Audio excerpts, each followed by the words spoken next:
parole del mio cuore erano scritte per noi due. Immaginavo un giorno la mia vita insieme a te, ma il male che mi hai fatto, sai, non si può dimenticare. O magari perdonare, vivo per ricominciare, vivo per non ricordare i miei attimi passati insieme a te.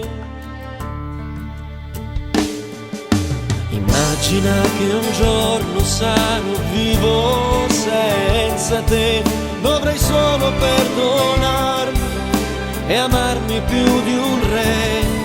Ricomincio a non pensarti, a non chiedermi il perché, in un mondo dove ancora esiste il sole, dove ho spazio per pensare solo a me, solo a me.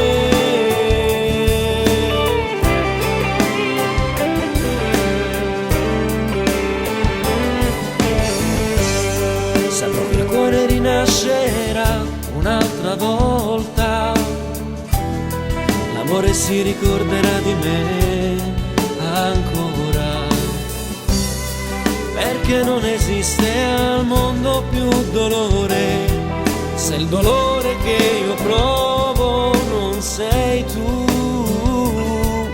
Vivo per andare avanti senza avere più rimpianti, mi dimentico i momenti insieme a te, insieme a te.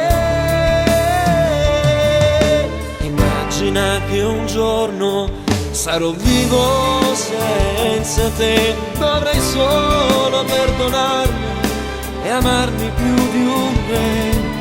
Ricomincio a non pensarti e a non chiedermi il perché, in un mondo dove ancora esiste il sole, dove ho spazio per pensare solo a me.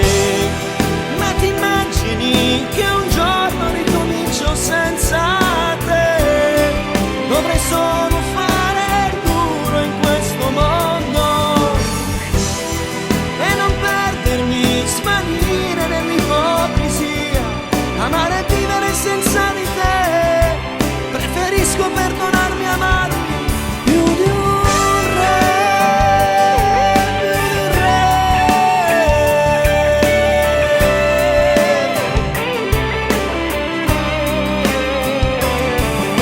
Comincio a non pensarti, a non chiedermi perché, in un mondo dove ancora esiste il sole, dove ho spazio per pensare solo a me.